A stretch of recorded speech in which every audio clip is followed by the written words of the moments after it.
Oxford University had stood for over 800 years. It had endured wars, plagues, revolutions, and yet, that March afternoon, in the heart of its most sacred chamber, the Sheldonian Theatre, the silence was unlike anything it had ever known. Not the silence of respect, not the silence of learning. This was the silence of shock. Professor Edmund Harrington, a man revered in academic circles, had just said something that sucked the oxygen out of the room. Africa, he declared, pausing with a smirk as his eyes scanned the packed audience, has contributed nothing to human civilization. There were no gasps, just stillness, like a moment frozen in time. Every one of the 500 scholars, students, and guests inside the historic hall knew they had just heard something monumental, either in its boldness or its blindness. And in the front row, quietly lowering his pen, was a man who would not let it pass. Ibrahim Traoré, the president of Burkina Faso, didn't look like the image many expected of a world leader. No security entourage, no lavish regalia, just a slim, composed figure in a plain dark suit, sitting with his back straight, hands folded over a leather notebook.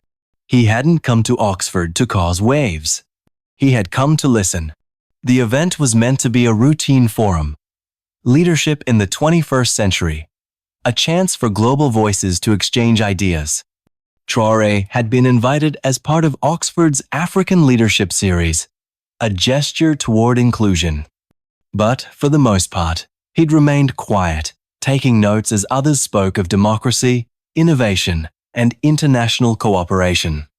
That quiet shattered the moment Professor Harrington took the podium. Tall, silver-haired, wearing wire-rimmed glasses and an air of intellectual entitlement, Harrington was Oxford royalty, a Rhodes Scholar, author of 12 books, holder of 3 honorary doctorates. His introductions were glowing, and his confidence even more so. He opened with a sweeping overview of civilization's roots. Mathematics from Greece, law from Rome, philosophy from Germany, industry from Britain, he said, his voice echoing through the vaulted space. Then came the shift. Yes, Asia gave us gunpowder and paper. The Americas, impressive calendars. He paused. But Africa? He leaned forward, eyes twinkling with performative challenge. I challenge anyone here to name a single, significant contribution to human civilization from sub-Saharan Africa. The words landed like a hammer. In the front row, Traoré closed his notebook with precision. A small gesture, but in that moment, it felt seismic. Around him, several African students stiffened. Some looked to the ground. Others exchanged glances that said, "Did he just say that? Here?" Harrington stood at the center of the stage, confident, untouchable. He was used to lecture halls nodding in agreement, used to being the final word. In his world, this was truth, not opinion. But he didn't notice the subtle change happening around him. Attention coiling in the air, phones discreetly raised, eyes turning not toward the professor but toward the quiet man in the front row who had just set his pen down. Ibrahim Traoré wasn't just a head of state. He was a soldier, a philosopher in his own right, and a son of the Sahel.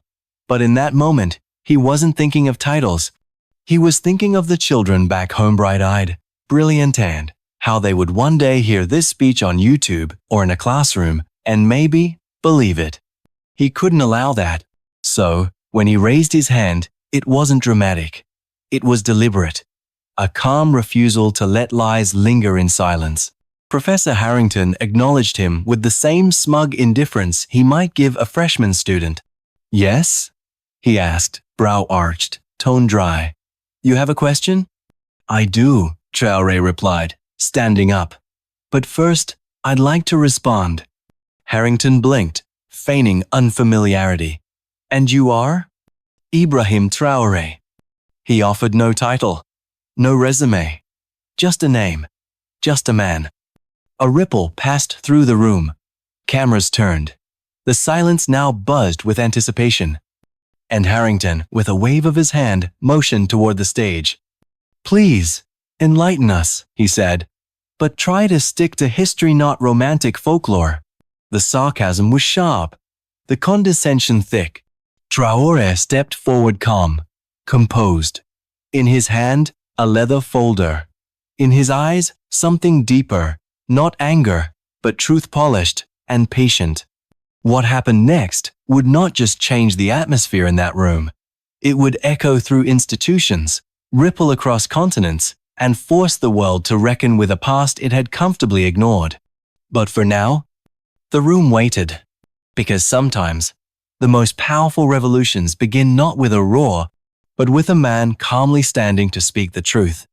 In the face of everything that says he shouldn't, as Ibrahim Traoré stepped toward the podium, the silence in the Sheldonian theater thickened. It wasn't the kind of silence that welcomes a speaker. It was the kind that dares them to fail. 500 of the world's most educated minds watched him with a strange cocktail of anticipation and restraint.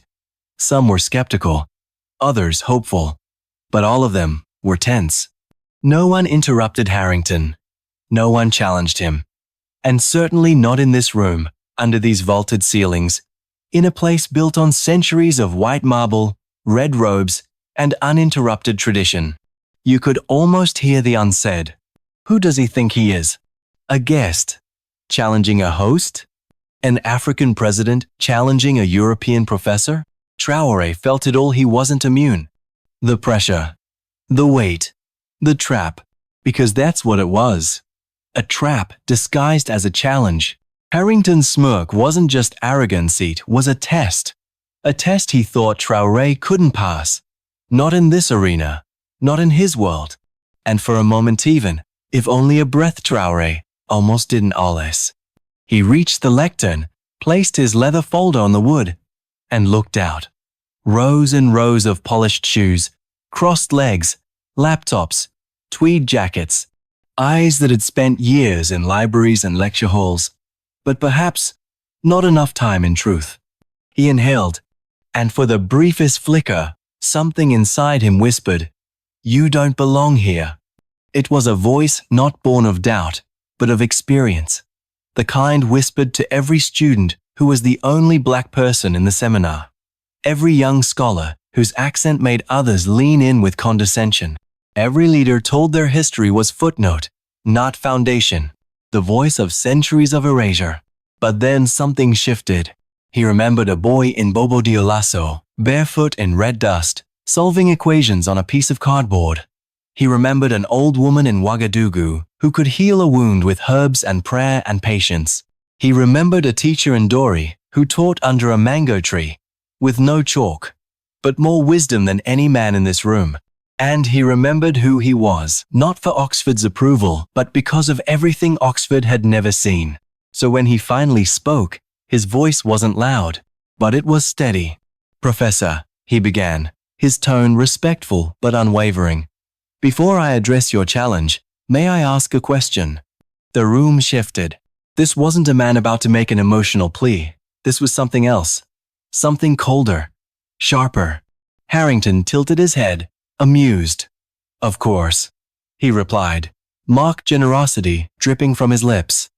"Have you," Traoré asked, "ever visited the manuscript libraries of Timbuktu?" Harrington rolled his eyes.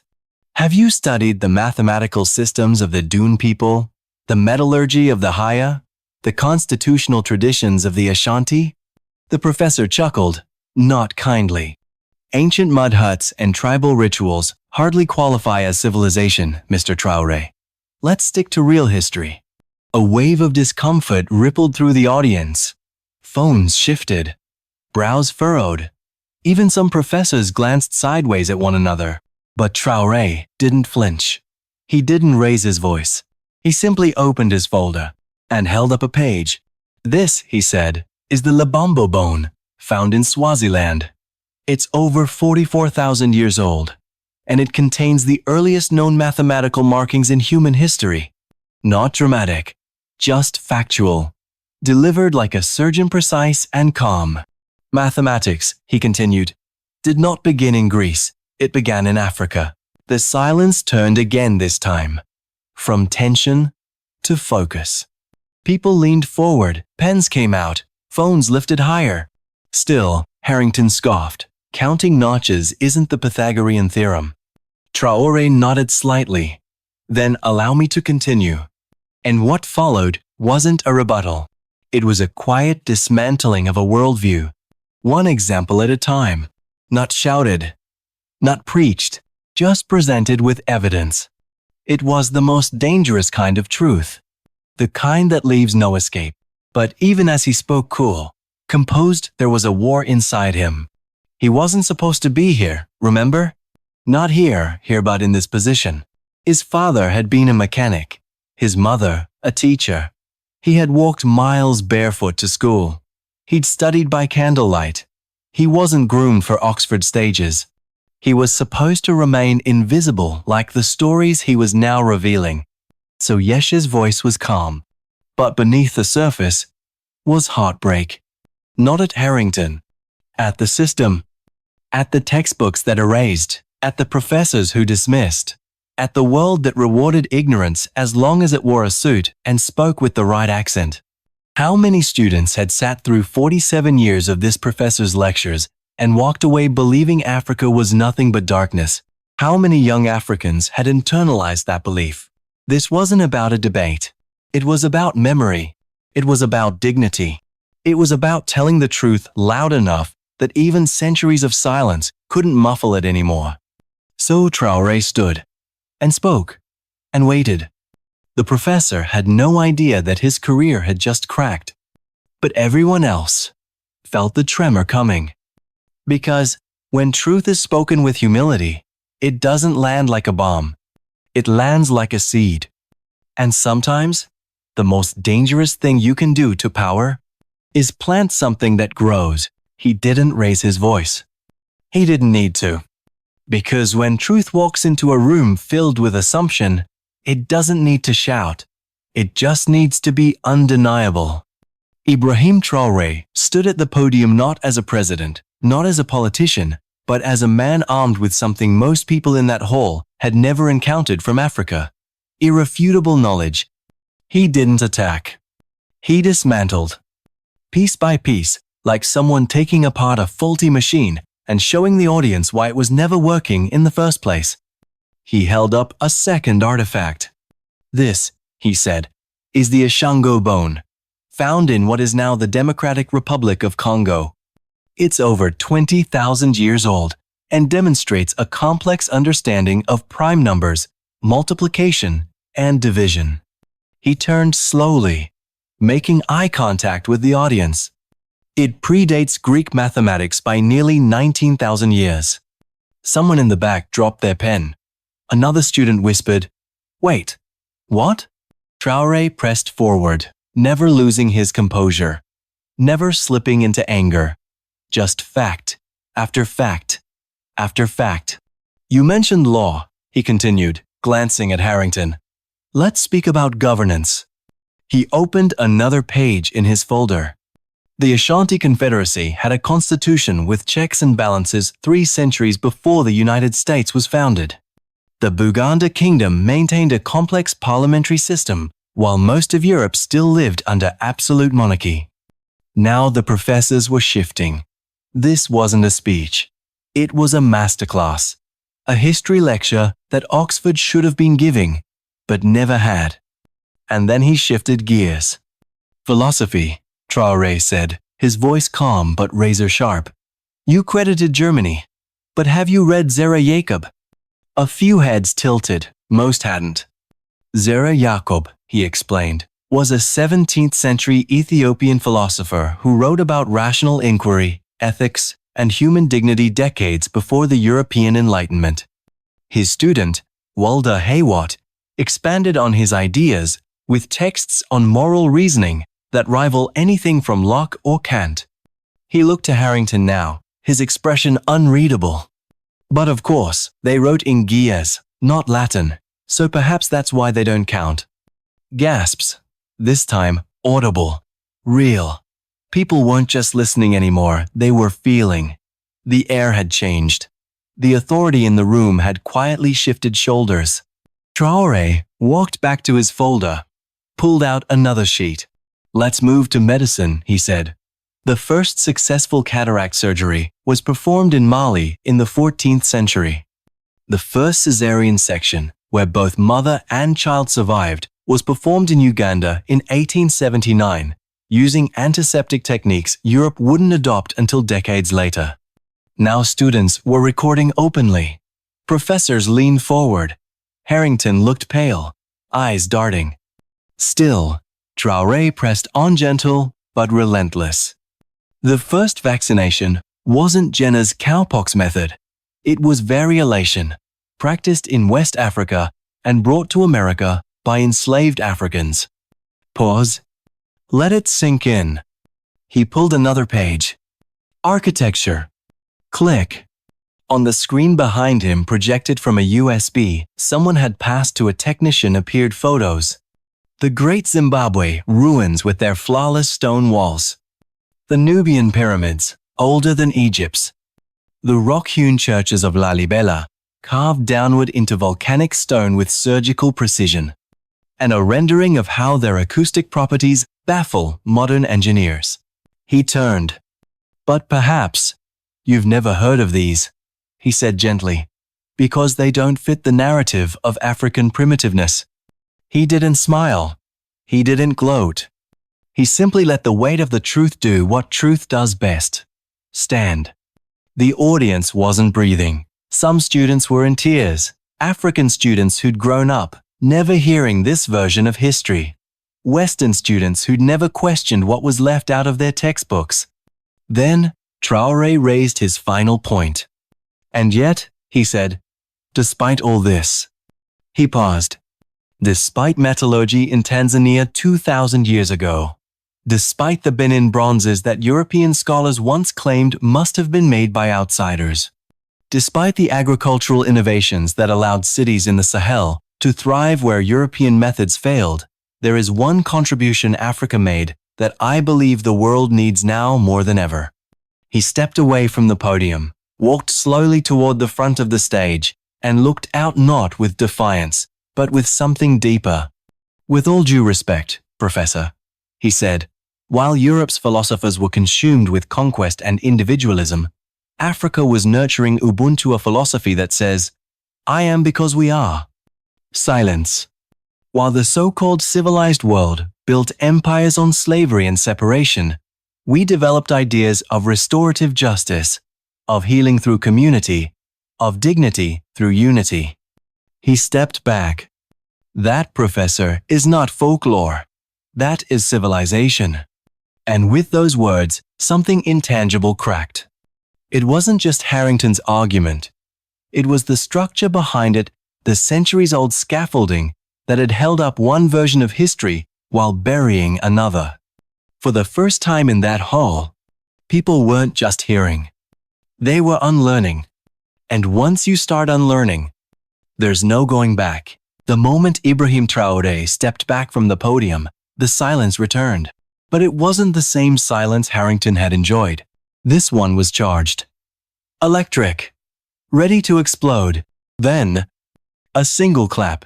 From the third row, a young African woman, eyes glassy with tears, began to applaud. One beat, then another. And like a fuse lit under dry leaves, the entire room followed. Applause surged through the Sheldonian theater like a tidal wave. Students rose to their feet. Professors, some hesitant, others resolute, joined in. Administrators looked at each other, unsure whether to clap, leave, or rethink their careers entirely. Cameras flashed. Phones shook. Hashtags were being born in real time. And on the far side of the stage, Professor Edmund Harrington stood alone. His hands were motionless, his face pale, his shoulders sunken. For over 4 decades, his word had been gospel in halls like this. He had mentored prime ministers, written textbooks, shaped the minds of diplomats, CEOs, even royalty. And yet, in 10 minutes, his authority had evaporated, not through slander or scandal, but through the unbearable gravity of truth. He opened his mouth, as if to speak. No words came out. Not one. At the front of the room, Professor Mary Whitfield, the head of Oxford's African Studies Department, stood and reached for her microphone. She was in her 70s, white-haired, and had spent her life fighting for African scholarship to be taken seriously. But even she looked shaken. "Mr. President," she said into the mic, for the first time acknowledging Traoré's title aloud, "on behalf of this institution, I offer an apology." The room fell still again. "Your words today," she continued, voice firm despite emotion, "have exposed a devastating blind spot in our curriculum and in our assumptions. I move that Oxford immediately review and revise all history and civilization programs to include the contributions you've outlined and the ones we've failed to see." The applause erupted again, this time louder, more sustained. It wasn't just respect anymore. It was a collective awakening. For decades, African students at Western institutions had been told implicitly and explicitly that their cultures were less than, their histories optional, their languages irrelevant.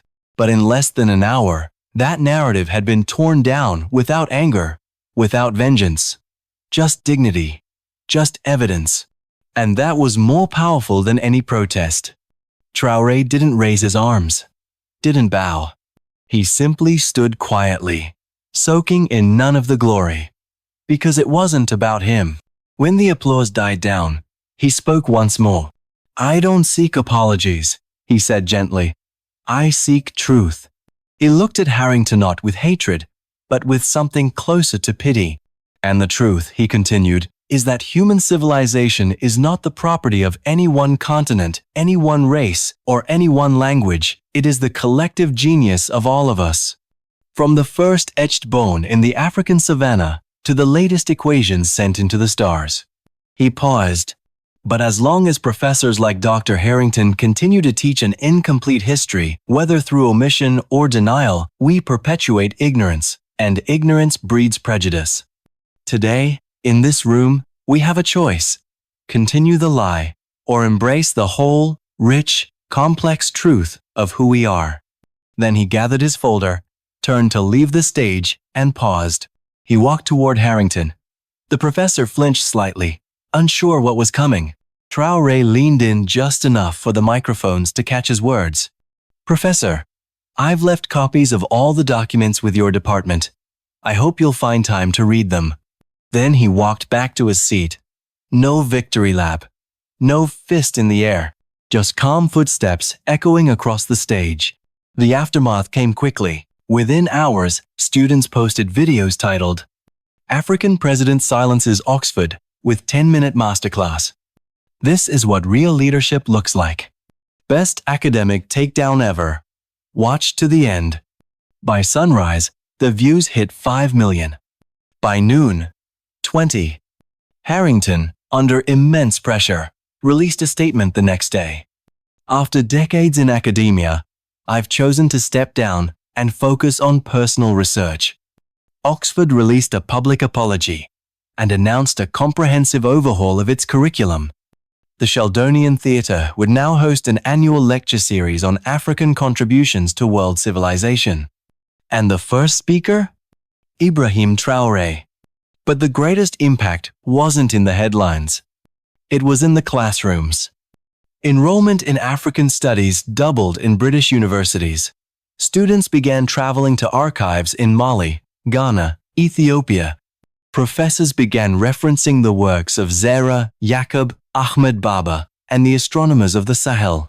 And somewhere in the main quad of Oxford, a statue was unveiled, not of Traoré, who humbly declined the honor, but of Ahmed Baba of Timbuktu, a scholar who had once written 1,600 texts in law, medicine, and mathematics, while Oxford was still a collection of drinking halls. Beneath his likeness, the inscription read, "Knowledge has no color. Wisdom has no continent. Truth belongs to all humanity." And in lecture halls from Lagos to London, from Nairobi to New York, a new story began. Because truth had finally found a microphone. Years later, when asked about that day at Oxford, Ibrahim Traoré said something unexpected. "I didn't plan to speak," he admitted. "I came to listen." He paused, then smiled faintly. But when I heard those words, I thought of every young African child sitting in a classroom somewhere, hearing that same lie, maybe not as bluntly, but still there. I thought of how many of them would shrink a little, would wonder if their ancestors mattered. I couldn't let that happen.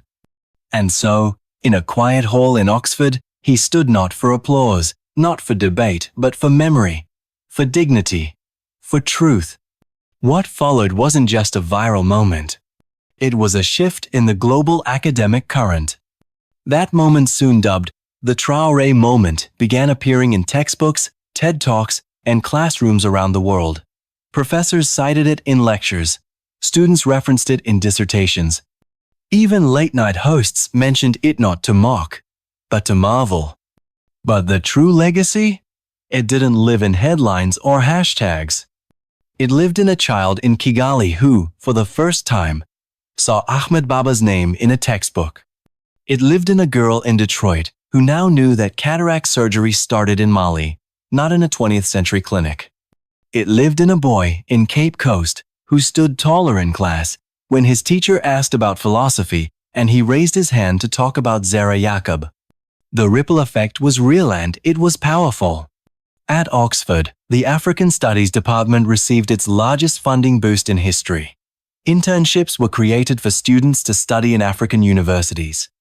Partnerships were formed with institutions in Timbuktu, Accra, Nairobi, and Addis Ababa. Entire courses were rewritten. But not everyone celebrated. Some critics said Traoré's speech was too confrontational, that it embarrassed a respected scholar, that it undermined the spirit of academic dialogue. When asked if he regretted the tone, Traoré's answer was calm but firm. For centuries, he said, African history was written by those who conquered, enslaved, or colonized us. They erased our libraries, stole our art, silenced our voices. They had no interest in acknowledging our brilliance only, our usefulness. So no, I do not regret standing up for what they worked so hard to erase. He looked into the camera. When you've been denied your history long enough, speaking the truth isn't harsh. It's healing. And maybe that's what struck the world most. He didn't speak with bitterness. He spoke with balance. He didn't shame Harrington. He held a mirror up to him and to all of us. Because in the end, the story wasn't just about what one professor got wrong. It was about what an entire system had chosen to ignore. How many students across decades had been shaped by a narrative that began in Athens and Rome, skipped over Timbuktu and Lalibela, and landed neatly in London? How many policies, prejudices, and perceptions had been built on incomplete maps and missing names? That's the danger of silence. It doesn't just hide the truth. It allows lies to take root. But that day, the silence was broken. And once broken, something remarkable happened. A young artist in Lagos painted a mural of Traoré, standing beside the statues of forgotten African thinkers. A school in Baltimore changed its entire history curriculum to center global contributions, not just Western ones. A publishing house in Accra translated ancient African manuscripts into English, French, and Portuguese, and they sold out. People were hungry, not for revenge, for restoration. Because what Traoré reminded the world is that history isn't a trophy for the victors. It's the shared memory of humanity. And when we erase part of it, we don't just disrespect a people. We rob ourselves of the full brilliance of what humans have achieved. In the courtyard of Oxford now stands a statue. Not of Traoré, refused. If you want to honor someone, he said, honor those we forgot. So they did. They built a bronze likeness of Ahmed Baba of Timbuktu, the scholar who wrote more books in his lifetime than many universities held at the time. At the base, a simple inscription reads, "Truth, once buried, will always find its way to light." And beneath that, a single line, "Africa is not a footnote in history. It is the opening chapter." Today, in classrooms across continents, Students no longer ask if Africa contributed to civilization. They ask how much of it came from there first. And that, perhaps, is the greatest victory of all. Because the goal was never to win a debate. It was to start a conversation long overdue. And to make sure, once and for all, that the next generation walks into every room already knowing they belong. They always did. They just needed the world to remember.